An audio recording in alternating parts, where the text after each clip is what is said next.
नूतन का आज किसी काम में मन नहीं लग रहा था। जैसे जैसे समय बीतता जा रहा था उसकी बेचैनी बढ़ती जा रही थी। आज भी उसने हल्के रंग की बॉर्डर वाली साड़ी और उसके संग का मैचिंग ब्लाउज पहना था।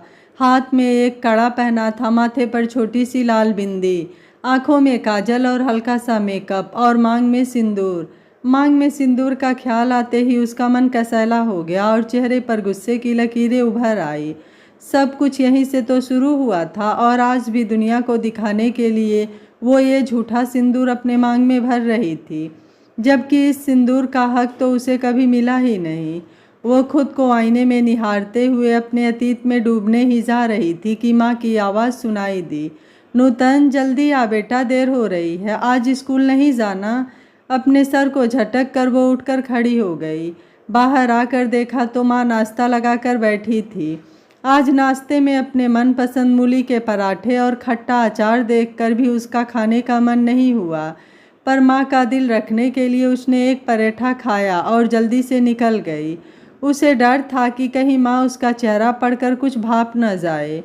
बाहर आकर उसने रिक्शा पकड़ा। घर से स्कूल तक जाने में 30 मिनट का समय लगता था। आज ये 30 मिनट उसे 30 साल लग रहे थे। 30 साल, वास्तव में 30 साल ही तो लग गए थे उसे यहाँ तक पहुँचने में। आज वो कोई कमसिन युवती नहीं बल्कि 55 साल की एक गरिमामयी महिला है।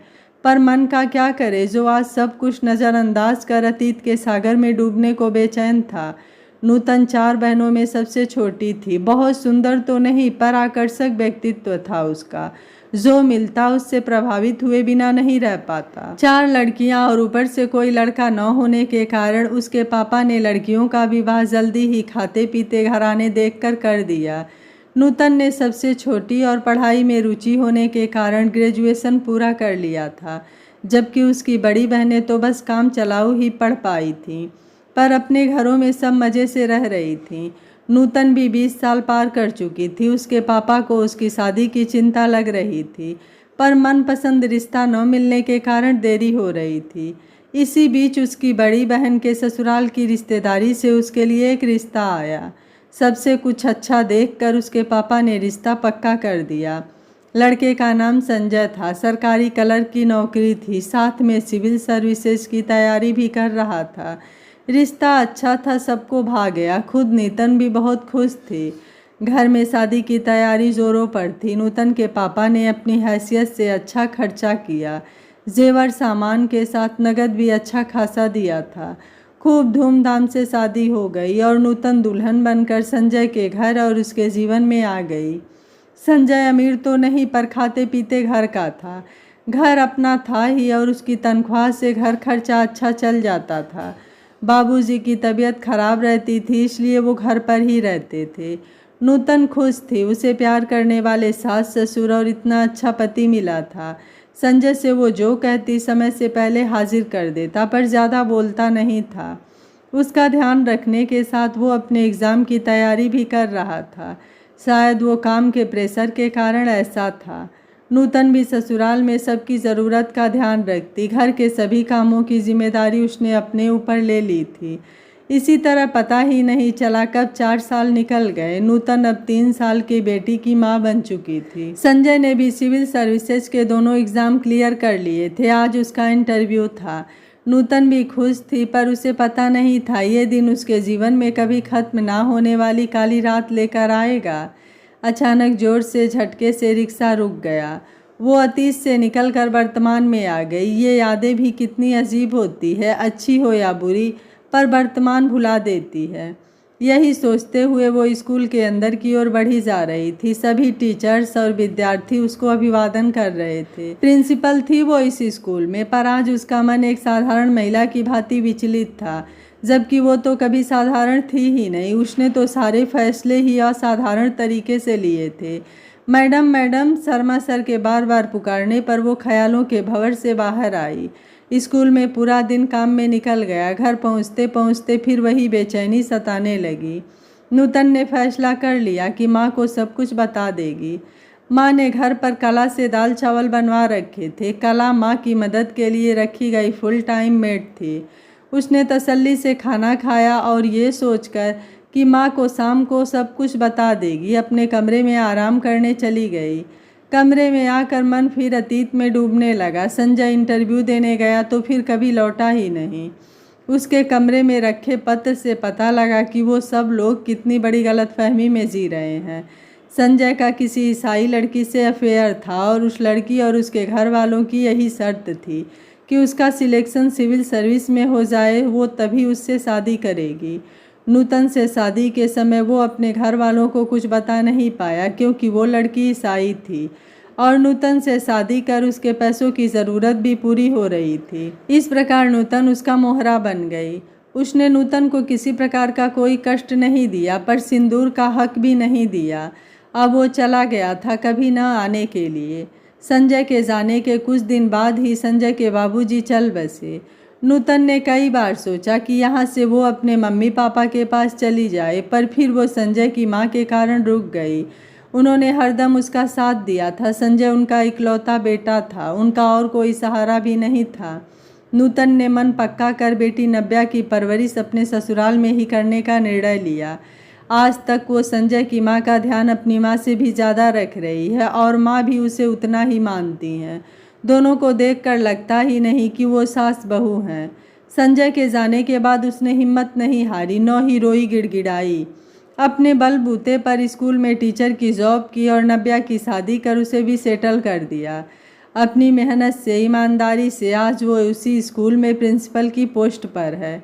जीवन अच्छा चल रहा था, पर अब जब से उसे पता चला कि संजय वापस घर आ रहा है, उसके मन में एक उथल पुथल मची हुई थी।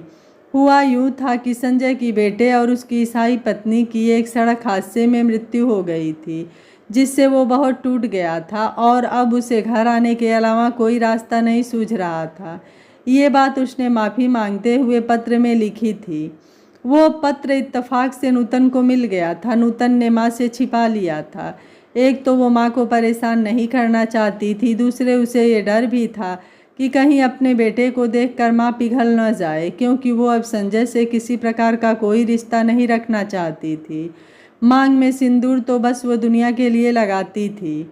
बस यही कश्मकश उसे परेशान किए दे रही थी कि क्या करे और क्या न करे, क्योंकि संजय को कल ही आना था। बहुत सोच विचार के बाद उसने निर्णय लिया और उठकर बाहर आ गई। माँ अपने कमरे में थी। वहाँ जाकर उसने वो पत्र उन्हें पकड़ा दिया और फैसला उनके हाथ में छोड़कर वहीं बैठ गई।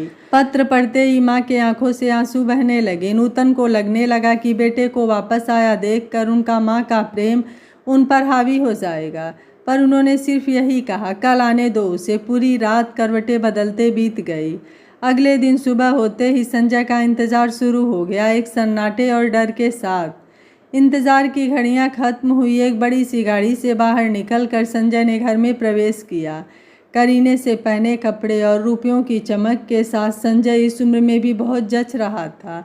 माँ कुर्सी पर बैठी थी और वो वहीं खड़ी थी। इतने सालों बाद संजय को देखकर दोनों ही सुन्न हो गए। संजय ने आगे बढ़कर माँ के पांव छुए और एक उड़ती नज़र उस पर डाली। उसकी मांग में सिंदूर था। माँ ने संजय के सर पर आशीर्वाद का हाथ रखने के बाद उससे आने का कारण पूछा। माँ कहीं से भी कमज़ोर नहीं लग रही थी। माँ, मैं आप दोनों को अपने साथ रखना चाहता हूँ। संजय ने बिना किसी भूमिका के अपनी बात रखी। माँ ने कहा, हमें अपने साथ रखने की कोई ज़रूरत नहीं है। हम जहाँ हैं वहीं सही है।